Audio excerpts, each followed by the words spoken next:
नाज़रीन अस्सलाम वालेकुम, मैं मोहम्मद रियाज़ अहमद सियासत न्यूज़ आइना में आपका खैर मकदम है। नाज़रीन, आप अच्छी तरह जानते हैं कि आज आलमी सतह पर जो खबर सबसे ज़्यादा चर्चे में है, सबसे ज़्यादा गर्दिश में है, वो खबर इसराइल और फ़लस्तीनी जंग से मुतालिक है। आप ये भी अच्छी तरह जानते हैं कि 7 अक्टूबर 2023 को इसराइल फ़लस्तीनी जंग का आगाज़ हुआ और उसके बाद से ऐसा लगता है कि इसराइल अपनी दरिंदगी का सिलसिला जारी रखे हुए हैं। और आप ये भी देखते हैं कि किस तरह इसराइल ने फ़लस्तीनियों का कत्लेआम और उनकी नस्ल कुशी का सिलसिला भी जारी रखा है। बहरहाल जो ताज़ा खबर गज़ा से आ रही है वो भी हलाकत ख़ैज़ खबर है। और आपको बता दें कि इस जंग गज़ा और में जिस तरह की तबाही और बर्बादी इसराइल ने मचाई है, उसके ख़िलाफ़ अगरचे आवाम बरहमी का इज़हार कर रही हैं, लेकिन जो हुकूमतें हैं वो बिल्कुल मुजरिमाना खामोशी इख्तियार किए हुए हैं। जबकि आप देखेंगे कि अक़वाम मुत्तहिदा जैसा इदारा भी सिर्फ ज़बानी हद तक फ़लस्तीनियों की मदद कर रहा है, जबकि हकीकी तौर पर देखा जाए तो अमली तौर पर उसकी जो कारकर्दगी है वो सिफर है। तो बहरहाल नाज़रीन, आपको हम गज़ा लिए चलते हैं और गज़ा से जो खबरें आ रही है वो बहुत ही तशवीशनाक खबरें हैं। और आपको ये बता दें कि वहाँ पर 24 घंटों के दौरान 143 अफराद ने जाम शहादत नोश किया है। और आपको ये भी बताना ज़रूरी है कि इसराइली फ़ौज ने बैतुल लहिया में 2 रिहायशी इमारतों को निशाना बनाया और वहाँ पर बमबारी की, जिसके नतीजे में एक इमारत में पनाह लेने वाले 120 फ़लस्तीनी शहीद हो गए। बताया जाता है कि उन शोहदा में बच्चों और ख़वातीन की अक्सरियत है। साथ ही आपको बताना ज़रूरी है कि वहाँ की जो बलदिया है, लहिया की बलदिया है, उसने बैत लहिया को स्टेट ऑफ डिज़ास्टर डिक्लेयर कर दिया है, यानी तबाही व बर्बादी वाला इलाका करार दिया है। तो बहरहाल नाज़रीन, आपको बताना ये है कि अब एक तरफ तबाही व बर्बादी का सिलसिला जारी है, तो दूसरी तरफ अमेरिका ऐसा लगता है कि ज़ाहिरी तौर पर तो जंगबंदी की कोशिश कर रहा है, लेकिन अमली इक़दामात जो कर रहा है वो तो ऐसा लगता है कि इसराइल के हक़ में है। तो बहरहाल आपने देखा कि किस तरह हमने आपको कल भी बताया था कि इसराइल की जो खुफिया एजेंसी है मोसाद और अमरीकी खुफिया एजेंसी CIA के सरबराहों ने क़तर में इस जंगबंदी के लिए बातचीत में शिरकत की और ये कहा जा रहा है कि जंगबंदी के लिए हमास ने मशरूत रज़ामंदी का इजहार कर दिया है। वैसे भी नाज़रीन, आपको बता दें कि जहाँ तक हमास का सवाल है, हमास यही कह रही है कि इसराइली फ़ौजी वहाँ का इनखला करे और जो फ़लस्तीनियों पर मज़ालिम ढाए जा रहे हैं, जो बमबारी की जा रही है, फ़ज़ाई हमले किए जा रहे हैं और जिस तरह ज़मीनी कार्रवाई की जा रही है उसे रोक दे। तो बहरहाल एक और ख़बर की जानिब हम आपको लिए चलते हैं और उस खबर का ताल्लुक़ लेबनान से है। और आपको बता दूं कि लेबनान में जहाँ तक इसराइली कार्रवाइयों का सवाल है, तो इसराइल ने इस बात को तस्लीम किया है कि जब से हिज़्बुल्लाह के सरबराह शेख हसन नसरुल्लाह की शहादत हुई है, उसके बाद से अब तक 40 के करीब यहूदी सिपाही मारे गए हैं। तो बहरहाल यहूदी सिपाहियों के मारे जाने का सिलसिला अब शुरू हो चुका है और ऐसे में इसराइल चाहता है कि किसी न किसी तरह हमास के साथ जंगबंदी कर ले। तो बहरहाल आपको बताने का मकसद ये है कि हमास ने जिस तरह जंगबंदी की तरफ यानी मशरूत वो यानी नुमाइंदगी का फ़ैसला कबूल करने का ऐलान किया है, वहीं पर आपको बता दें कि उसने ये कह दिया है यानी मशरूत रज़ामंदी में ये कह दिया है कि हम जंगबंदी तो करेंगे लेकिन हमारे जो कैदी हैं इसराइली जेलों में उन्हें रिहा किया जाए और इसराइली फ़ौज का इनखिला कर दिया जाए। तो बहरहाल नाज़रीन, ये खबरें थी जो फ़लस्तीन से आ रही हैं और आपको ये भी बताना ज़रूरी है कि पिछले एक बरस के दौरान यानी एक साल के दौरान, यानी मैंने आपको पहले भी बताया है कि 7 अक्टूबर 2023 को इसराइल फ़लस्तीनी जंग का आगाज़ होता है और अब तक फ़लस्तीनी वज़ारत सेहत के मुताबिक 43,061 फ़लस्तीनी जाम शहादत नोश करते हैं। लेकिन दूसरी तरफ आप देखेंगे कि आलमी सतह पर जो सरगर्म गैर सरकारी तंजीमें हैं उनका दावा है कि 43,000 या 44,000 नहीं बल्कि पूरे 2 लाख से ज़ायद फ़लस्तीनियों ने जाम शहादत नोश किया है, जबकि फ़लस्तीनी वज़ारत सेहत के मुताबिक 1,01,223 फ़लस्तीनी ज़ख्मी हुए हैं, जिसमें 70% फ़लस्तीनी ऐसे हैं जो मुस्तकिल तौर पर माज़ूर हो चुके हैं। तो बहरहाल नाज़रीन, आपको बताने का मकसद ये है कि किस तरह फ़लस्तीन के हालात दिन ब दिन तशवीशनाक होते जा रहे हैं और ऐसा लग रहा है कि वहाँ इसराइल ने सारे गज़ा को ख़बरस्तान में तब्दील कर दिया है। वैसे भी नाज़रीन, जहाँ तक ताज़ा खबरों का सवाल है, लेबनान में बताया जाता है कि इसराइल की ताज़ा कार्रवाइयों में 15 लेबनानी शहरी शहीद हुए हैं और ये भी कहा जा रहा है कि वहाँ पर इसराइली सिपाहियों को सख्त मुज़ाहिमत का सामना है। वैसे भी लेबनान में अब तक जो हमले इसराइल ने किए हैं उसमें तकरीबन 2,787 अफराद शहीद हुए हैं और 12,772 ज़ख्मी हुए हैं। और कल जो वाक़या पेश आया था लेबनान में इसराइली हमले में, उसमें बताया जाता है कि 77 अफराद अपनी ज़िंदगियों से महरूम हो गए हैं। नाज़रीन, आप अच्छी तरह जानते हैं कि यहूदी किस तरह नई आबादियाँ वहाँ पर बसा रहे हैं और उसके खिलाफ आलमी सतह पर भी ये वाज़ेह तौर पर कह दिया है कि ये बस्तियाँ जो यहूदी बसा रहे हैं वो गैर कानूनी है। आप अंदाज़ा कर सकते हैं यहूदियों की फ़लस्तीनियों से नफ़रत का इस बात से कि अब यहूदी जो नौ आबाद कर रहे हैं वो फ़लस्तीनी इलाकों में वाक़ जो जैतून के दरख्त हैं उन्हें उखाड़ फेंक रहे हैं। तो आप अंदाज़ा कर सकते हैं कि ये न सिर्फ फ़लस्तीनियों बल्कि उनके जानवरों और उनके दरख्तों को भी, उनके इलाकों में पाए जाने वाले दरख्तों के भी दुश्मन बन गए हैं। और ये भी कहा जा रहा है कि इसराइल से कशीदगी के दौरान ईरान की हुकूमत ने अपने दिफाई बजट में 200% से ज़ायद इजाफे की तजवीज़ पेश कर दी है। बहरहाल नाज़रीन, जहाँ तक गज़ा का सवाल है, आपने देखा कि किस तरह इन शोधा में तकरीबन 70% बच्चे और ख़वातीन हैं। अब एक इत्तला ये आई है कि गज़ा में 12,000 तलबा ने जाम शहादत नोश किया है, जबकि इसराइल ने अपनी बमबारी के ज़रिए, मिसाइल हमलों के ज़रिए और ज़मीनी हमलों के ज़रिए सैकड़ों तालीमी इदारों को तबाह व बर्बाद करके रख दिया है। अल जज़ीरा की एक रिपोर्ट में बताया गया है कि एक साल में 11,852 तलबा ने जाम शहादत नोश किया है और 18,000 से ज़ायद ज़ख्मी हुए हैं। तो आप अंदाज़ा कर सकते हैं कि किस कदर इसराइल वहाँ तबाही मचा रहा है। और ये भी कहा जा रहा है कि अक़वाम मुत्तहिदा के तहत चलने वाले 165 स्कूल्स को इसराइल ने ज़मींदोज़ कर दिया है। और ये भी कहा जा रहा है कि 560 असातिज़ा और जो स्टाफ होता है, अरकान स्टाफ, वो भी इसराइल के हमलों में अपनी ज़िंदगियों से महरूम हो चुके हैं। तो बहरहाल इस तरह के जो वाक़यात पेश आ रहे हैं वो बहुत ही तशवीशनाक है। लेकिन एक बात ज़रूर है कि हिज़्बुल्लाह हो या फिर आप देखेंगे कि ईरान की हुकूमत हो या फिर आप देखेंगे कि हमास हो, वो तमाम के तमाम बड़ी बेजिगरी के साथ इसराइल का मुकाबला कर रहे हैं। ऐसी एक खबर आई है नहारिया इलाके से, जो इसराइल का इलाका है, और वहाँ पर ये कहा जाता है कि ये एक सनती इलाका है। वहाँ पर देखा गया है कि हिज़्बुल्लाह के दागे हुए या जांच किए हुए ड्रोन के नतीजे, हमले के नतीजे में वहाँ देखेंगे आप कि एयरक्राफ्ट के जो पुर्जे बनाए जाते हैं, वहाँ उस फैक्ट्री को निशाना बनाया गया ड्रोन के ज़रिए और वहाँ ज़बरदस्त तबाही मची है। अब देखना ये है कि क्या फ़लस्तीन और इसराइल के दरमियान जंगबंदी को यकीनी बनाता है अमेरिका, या फिर इस जंग का सिलसिला जारी रहता है। नाज़रीन, हम आपको लिए चलते हैं वाशिंगटन डीसी। वाशिंगटन डीसी इसलिए ले चल रहे हैं कि वहाँ पर 5 नवंबर को सदारती इंतखाबात होने वाले हैं, यानी अमेरिका के सदारती इंतखाबात होने वाले हैं, और जिसमें कमला हैरिस और डोनाल्ड ट्रंप के दरमियान सख्त मुकाबले की पेशकशी की जा रही है। बहरहाल अब सिर्फ 6 दिन बाकी रह गए हैं सदारती इंतखाबात के लिए, और ऐसे में कहा जा रहा है कि जो स्विंग स्टेट्स है, यानी 7 ऐसी रियासतें हैं जो अमरीकी सदारती इंतखाबात में बहुत अहम किरदार अदा करती हैं। और उम्मीद है कि इस मरतबा दोनों जो उम्मीदवार है, चाहे वो कैमला हैरिस हो या फिर आप देखेंगे कि डोनाल्ड ट्रंप हो, वो अपनी कामयाबी के लिए एड़ी चोटी का जोर लगा देंगे और जो स्विंग स्टेट्स है उसमें आवाम की ताईद व हिमायत के लिए सरगर्म हो जाएंगे। तो बहरहाल यहाँ तक जो इतलात हमें मिल रही हैं उसमें बताया गया है कि ये दोनों उम्मीदवार स्विंग स्टेट्स में बहुत ज़्यादा सरगर्म हो गए हैं, अपनी सरगर्मियों में उन्होंने शिद्दत पैदा कर दी है। लेकिन इसी दौरान जो पोल्स मंजर आम पर आ रहे हैं उसमें बताया जा रहा है कि दोनों उम्मीदवारों के दरमियान ज़बरदस्त मुकाबला है, कांटे की टक्कर है, और कोई भी उम्मीदवार सिर्फ 1 या 2% वोटों से कामयाब हो सकता है। लेकिन राइटर्स और एक दूसरी एजेंसी ने मिलकर जो सर्वे किया है उसमें बताया गया है कि ट्रंप पर कमला हैरिस की बढ़तरी घटती जा रही है। तो बहरहाल जहां तक कमला हैरिस का सवाल है, कमला हैरिस को 44% लोगों की ताईद हासिल है, और जबकि ट्रंप को 43%, यानी अगर आप फर्क देखेंगे तो सिर्फ 1% का रह जाता है। और ये 6 दिनों में ट्रंप क्या करते हैं या कमला हैरिस क्या करती है उस पर ये इन्हिसार है। दूसरे पोल में बताया गया है कि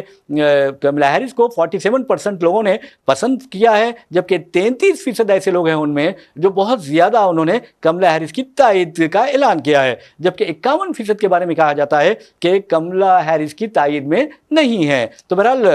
एक और पोल आया है नेशनल पोल्स, उसमें बताया गया है कि कमला हैरिस को 1.4% की ट्रंप पर बढ़तरी हासिल है। लेकिन जहां तक स्विंग स्टेट्स का सवाल है तो आपको बता दूं कि स्विंग स्टेट्स में पेंसिल्वानिया है, नॉर्थ कैरोलिना है, जॉर्जिया है, मिशिगन है, इसके अलावा एरिजोना और विस्किंसन के साथ साथ आप देखेंगे नेवेडा। वहाँ ये 7 रियासतें हैं जिसमें ये कहा जा रहा है कि 4 रियासतों में कमला हैरिस पर डोनाल्ड ट्रंप को मामूली सी बढ़तरी हासिल है, जबकि 3 रियासतों में कमला हैरिस को ट्रंप पर बढ़तरी हासिल है। तो इसका मतलब ये हुआ कि ये जो रियासतें हैं, 7 स्विंग रियासतें हैं जो यानी असरअंदाज हो सकती हैं सदारती इंतखाबी नताइज पर, उसमें 4 पर ट्रंप को बढ़तरी और 3 में कमला हैरिस को बढ़तरी बताई गई है। लेकिन अब देखना यह है कि क्या अमेरिका अपनी 275 साल तारीख में, जमहूरियत की तारीख में, क्या एक खातून को सदर बनाएगा? ये सबसे अहम बात है। नाज़रीन, हम आपको हैदराबाद फरखंद बुनियाद लिए चलते हैं और आपको बता दूं कि हैदराबाद का शुमार जहां दुनिया के अहम शहरों में होता है, वहीं पर हैदराबाद इंटरनेशनल एयरपोर्ट, जिसे राजीव गांधी इंटरनेशनल एयरपोर्ट कहा जाता है, उसका शुमार भी दुनिया के अहम एयरपोर्ट्स में किया जाता है। लेकिन आप अंदाज़ा कर सकते हैं कि पिछले 2 या 3 हफ्तों से हमारे मुल्क के मुख्तलिफ मकामात पर तैयारों में बम रखने की जो झूठी इत्तलात आ रही हैं, उससे शहरी हवाबाजी की सनत को बहुत ज़्यादा नुकसान हो रहा है। एक तो माली नुकसान हो रहा है, दूसरे मुसाफिरीन के जो मफादात है उनको नुकसान पहुँच रहा है, तैयारों की परवाज़ों में ताख़ीर हो रही है और एक अजीब व गरीब बेचैनी का एहसास पाया जाता है। तो बहरहाल नाज़रीन, आपको बता दूं कि जहां तक हैदराबाद इंटरनेशनल एयरपोर्ट का सवाल है, वहां के पर आप देखेंगे कि कम से कम 8 ऐसे मुकदमात दर्ज किए गए हैं जो जिनका ताल्लुक तैयारों में बम रखने की झूठी इत्तला से है। वैसे नाज़रीन, आपको बता दूं कि अगर एक तैयारे में कोई कॉल करता है और कहता है कि हमने बम रख दिया है, ये झूठी इत्तला देता है या होक्स कॉल करता है, तो एक तैयारे को 3 करोड़ रुपए का नुकसान होता है। तो आप अंदाजा कर सकते हैं अब तक 1050 करोड़ का तो सिर्फ शहरी हवाबाजी की कंपनीज या एयरलाइंस को नुकसान हुआ है, क्योंकि 350 तैयारों में बम रखने की झूठी इत्तलात दी गई थी पिछले 2 या 3 हफ्तों के दौरान। और हैदराबाद की जो राजीव गांधी इंटरनेशनल एयरपोर्ट है, उसके बारे में कहा जा रहा है कि वहां की पुलिस ने कम से कम इस ज़िमन में 8 मुकदमात दर्ज किए हैं। इसका मतलब यह हुआ है कि हैदराबाद इंटरनेशनल एयरपोर्ट से जो परवाजें परवाज करती हैं, उन्हें 24 करोड़ का नुकसान हो चुका है। वैसे नाज़रीन, आपको बता दूं कि जहां तक बम रखने की धमकियां दी गई हैं, उनमें 5 तैयारे इंडिगो एयरलाइंस के, इंडिगो जो शहरी हवाबाजी कंपनी है, उसकी तैयारे हैं और एक एयर इंडिया का तैयारा बताया जाता है। वैसे नाज़रीन, आपको बताना है कि जहां तक इस तरह के वाक़यात का सवाल है, इस तरह के इंसदाद के लिए सख्त कानून बनाने की ज़रूरत है। और आप ये भी अच्छी तरह जानते हैं कि कल ही नागपुर के रहने वाले जगदीश युआईकी नामी एक शख्स की निशानदही की गई और कहा गया कि ये शख्स धमकी आमेज ईमेल्स रवाना कर रहा है। और इसके बारे में कहा जाता है, जगदीश के बारे में, कि उसने दहशतगर्दी पर एक किताब भी लिखी है और उसने वज़ीर-ए-आज़म नरेंद्र मोदी से लेकर आप देखेंगे कि महाराष्ट्र के चीफ मिनिस्टर एकनाथ शिंदे और deputy chief minister Devendra Fadnavis से भी मुलाकात का मुतालबा किया था और कहा था कि मैं आपको बताऊंगा कि दहशतगर्दी पर किस तरह काबू पाया जाता है। लेकिन उसने ही ईमेल्स रवाना करते हुए एक अजीब व गरीब हलचल पैदा कर दी है। अब देखना यह है कि अगरचे वो फरार है, लेकिन उसे कब गिरफ्तार किया जाता है।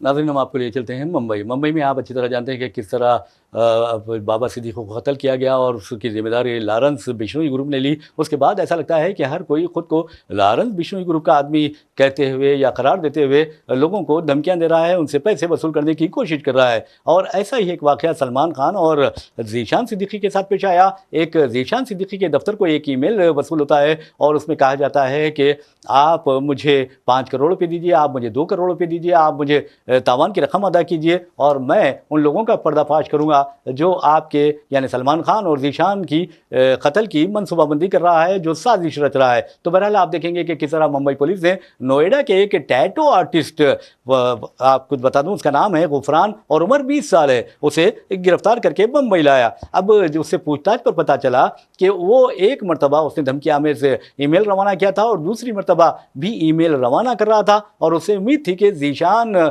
सिद्दीकी और सलमान खान डर जाएंगे, घबरा जाएंगे और दोनों उसे रकम अदा करेंगे। लेकिन ऐसा नहीं हुआ, बल्कि वो सलाखों के पीछे पहुंच गया है। नाज़रीन, आप अच्छी तरह जानते हैं कि SRK यानी शाहरुख खान को मुंबई का और बॉलीवुड का کنگ کہا جاتا ہے یا کنگ خان کہا جاتا ہے، اور آپ دیکھیں گے کہ ان کے بارے میں کہا جاتا ہے ان کی ماں کی دعاؤں نے انہیں اس مقام پر پہنچایا ہے۔ بہرحال شاہ رخ خان کے بارے میں ہم آپ کو بتانے والے ہیں کہ ان کی 59ویں سالگرہ ہونے والی ہے، اور 2 نومبر کو ان کی اہلیہ نے زبردست پارٹی کا اہتمام کیا ہے، جس میں 250 سے زائد ممتاز شخصیتوں کو خاص طور پر جو فلمی ستارے ہیں انہیں مدعو کیا جا رہا ہے۔ وسیم ناظرین، جہاں تک شاہ رخ خان کا سوال ہے، جب بھی سالگرہ ہوتی ہے تو ان کے ہزاروں مداح، ان کے جو چاہنے والے ہیں، وہ ان کے مکان منت پہنچ جاتے ہیں اور وہاں اپنے یعنی بہت ہی پسندیدہ جو اداکار ہیں ان کا دیدار کرتے ہیں، انہیں مبارکباد دیتے ہیں، اور خود شاہ رخ خان اپنے گھر کے اوپر سے ان کو خیر مقدم کا جواب دیتے ہیں۔ تو بہرحال اس مرتبہ گوری خان نے ایک زبردست پارٹی کا اہتمام کیا ہے۔ اب دیکھنا ہے کہ اس پارٹی میں کون کون شرکت کرتا ہے، لیکن ایک بات ضرور ہے کہ جس طرح امیتابھ بچن کو کہا جاتا ہے کہ وہ خود غرض ہے، مفاد پرست ہے اور اپنے محسنوں کو وہ فراموش کر دیتے ہیں، تو آپ نے دیکھا کہ محمود نے ان کے بارے میں شکایت کی تھی امیتابھ بچن کے بارے میں، اور کہا تھا کہ میں نے اس کا سارا یعنی مستقبل بنایا ہے، اس کو ایک کامیابی دلائی ہے، شہرت میں میرا بھی کردار ہے، اس کی شہرت میں، اس کی دولت میں آپ دیکھیں گے کہ کس طرح میں نے اہم کردار ادا کیا ہے۔ تو بہرحال محمود ایک اسپتال میں موجود رہتے ہیں تو امیتابھ وہاں نہیں جاتے اور اپنے والد کی مزاج پرسی کے بعد محمود کو نظر انداز کرتے ہیں۔ تو بہرحال امیتابھ بچن کے بارے میں کہا جاتا ہے کہ وہ انتہائی مفاد پرست ہے، اور ان کے بارے میں یہ بھی کہا جاتا ہے کہ انہوں نے کسی کو جس نے بھی ان پر احسان کیا اسے نہیں چھوڑا۔ تو اب ایک اور اداکار ہیں، ان کے بارے میں کہا جا رہا ہے کہ وہ بھی خود غرض ہو گئے ہیں، وہ کوئی اور نہیں بلکہ بادشاہ خان ہے، یعنی کنگ خان ہے، شاہ رخ خان۔ شاہ رخ خان کی دوستی بابا صدیقی سے بہت گہری تھی، اسی طرح جس طرح سلمان خان کی تھی، لیکن آپ دیکھیں گے کہ جیسے ہی بابا صدیقی کا قتل کیا جاتا ہے، انہیں شہید کیا جاتا ہے، تو سلمان خان فوری اپنی شوٹنگ چھوڑ کر وہ اسپتال پہنچتے ہیں، لیکن شاہ رخ خان آج تک وہاں پر نہیں جاتے اور نہ ہی پرسا دیتے ہیں پہنچ کر۔ ہو سکتا ہے کہ انہوں نے فون پر پرسا دیا ہو، لیکن ایک بات ضرور ہے کہ دوست وہی ہوتا ہے جو خوشی اور غم میں اپنے دوست کا ساتھ دیتا ہو۔ تو بہرحال ہم شاہ رخ خان کی بات کر رہے تھے، ٹھیک ہے، ان کے سالگرہ کی بات کر رہے تھے، وہ 59ویں سالگرہ منائیں گے 2 نومبر کو، اور اس سلسلے میں ان کی جو بیوی ہے گوری خان، اس نے ایک بہت بڑی پارٹی کا اہتمام کیا ہے، جس میں آپ دیکھیں گے کہ اہم ستارے، فلمی ستارے شرکت کریں گے۔ ویسے بھی ناظرین آپ کو بتا دوں کہ جہاں تک شاہ رخ خان کا سوال ہے، شاہ رخ خان کے لیے، شاہ رخ خان کا کہنا ہے کہ میرے دل میں حیدرآباد کے لیے خصوصی جگہ ہے، کیونکہ یہ شہر وہ شہر ہے جہاں پر ان کی ماں کی پیدائش ہوئی تھی اور وہاں ان کی ماں کی پرورش ہوئی تھی، اور ماں نے یہاں تعلیم حاصل کی تھی، اور اس کے بعد وہ آکسفورڈ میں تعلیم حاصل کرنے چلی گئی تھی۔ تو بہرحال شاہ رخ خان کا تعلق حیدرآباد سے بہت گہرا رہا ہے، اور ان کی ماں کے بارے میں کہا جاتا ہے، ابھی میں ان کی ہسٹری پڑھ رہا تھا، وہ فرسٹ کلاس میجسٹریٹ تھی، ایگزیکٹو میجسٹریٹ تھی، اور ان کے جو والد تھے وہ پٹھان تھے، جن کا تعلق پشاور سے، یعنی صوبے سرحد، سابقہ صوبے سرحد، اور اب اسے خیبر پختونخوا کہا جاتا ہے، وہاں سے ان کا تعلق تھا۔ بہرحال آپ کو بتا دوں کہ شاہ رخ خان نے اپنے ایک انٹرویو میں واضح طور پر کہا تھا کہ میری ماں نے ایک مرتبہ یہ کہا تھا پورے حیدرآبادی لہجے میں، انہوں نا پورے دلیپ کمار ہے، دلیپ کمار ہی بنیں گے بڑے ہو کے۔ ان کے ماں کے یہ جو الفاظ تھے، قدرت نے ان الفاظ کو عملی تعبیر دے دی، اور شاہ رخ خان آج دیکھیں گے کہ کامیاب فلمی ستارے بن گئے ہیں۔ بہرحال شاہ رخ خان کا کہنا ہے کہ وہ اپنے ماں کے شہر یعنی حیدرآباد کو کبھی نہیں بھول پائیں گے، اور ان کے دل میں حیدرآباد کے لیے ایک خاص جگہ ہے۔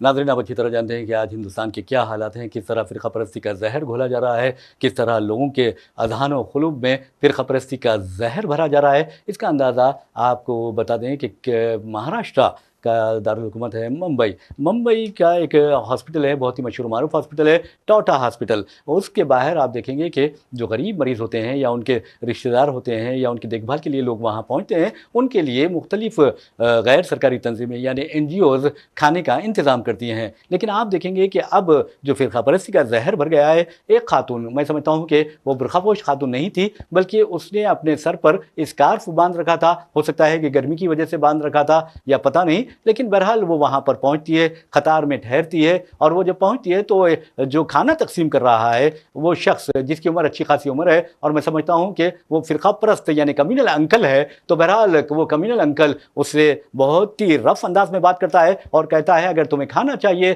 تو تمہیں جے شری رام کا نعرہ لگانا ہوگا۔ تو بہرحال وہ خاتون مسلم تو دکھائی نہیں دے رہی تھی، لیکن اس نے اپنے چہرے کو ڈھانک رکھا تھا۔ اس نے کہا کہ میں ہرگز نہیں لگاؤں گی، اگر تمہیں کھانا دینا ہی پڑے گا، کیونکہ یہاں यहाँ पर तुम ज़रूरतमंदों को खाना दे रहे हो और मैं ज़रूरतमंद हूँ। तो बहरहाल उस फ़िरका परस्त यानी कम्युनल अंकल के बकवास के दरमियान वहाँ कुछ सहाफ़ी भी पहुँच जाते हैं और बार बार वो यही कहता है कि यहाँ से इसे निकालो और हम जब तक तुम नारा नहीं लगाओगे जय श्री राम का, हम खाना नहीं देंगे। तो आप अंदाज़ा कीजिए इस तरह के दरिंदे अगर हिंदुस्तान के मुख्तलिफ मुकामात पर पहुँच जाएँ तो किस तरह ये फ़िरका वाराना, ये ख़तरनाक यानी कोरोना वायरस से भी ख़तरनाक साबित हो सकते हैं। अरे इंसानियत को देखनी चाहिए। मिसाल के तौर पर अगर आप किसी सिखों के किसी आप दरबार हाल में चले जाएंगे या वहाँ पर उनके जो यानी लोगों के लिए जो खाने खिलाए जाते हैं उन मकामात पर जाएंगे, गुरुद्वारों में जाएंगे, तो कहाँ कोई भी सिख ये नहीं पूछेगा कि तुम हिंदू हो या मुसलमान हो, तुम ईसाई हो, या तुम्हें कोई नारा लगाने के लिए भी नहीं कहेगा। ये इंसानियत होती है। और आप देखेंगे कि अगर किसी मुसलमान के पास जाएंगे, लंगर खाने में जाएंगे या फिर कहीं पर भी आप देखेंगे कि मिलादुन नबी के खुशी में जो खाने खिलाए जाते हैं या फिर कोई मजहबी तकारीब के दौरान खाने ताम आम का एहतमाम किया जाता है, वहाँ कोई भी मुसलमान ये नहीं देखता कि कौन हिंदू है, कौन सिख है, कौन ईसाई है, बल्कि ये देखता है कि कौन भूखा है। और ये खाना जो होता है वो सबके लिए होता है। लेकिन ये जो कम्युनल अंकल था, आप देखेंगे कि उसकी सूरत देखकर ही आपको अंदाजा होगा कि किस तरह उसके दिल में नफरत भरी हुई है, उसके जहन में नफरत भरी हुई है और वो सिर्फ और सिर्फ मुस्लिम खातून होने के शुबे में उसे खाना देने से इनकार करता है। तो आप अंदाजा कीजिए कि किस तरह की ये हरकतें हो रही है। हद तो ये है कि उसने उस खातून से कहा कि मैं तुझे लात मारूंगा, लेकिन उस खातून को हम सलाम करते हैं चाहे वो कोई किसी मजहब से क्यों ना ताल्लुक रखती हो। उसने कहा कि ये जमीन तेरे बाप की नहीं है। तो यकीन मानिए कि फिरका परस्तों को यही मैसेज देना चाहिए कि ये हिंदुस्तान है, तुम्हारे बाप की जागीर नहीं है। नाज़रीन, इसी के साथ हम अपना प्रोग्राम आईना इख्तिताम को पहुंचाते हैं। अपने मेज़बान मोहम्मद रियाज अहमद को इजाज़त दीजिए। इंशाअल्लाह फिर मुलाकात होगी, फिर बात होगी। तब तक के लिए अल्लाह हाफ़िज़।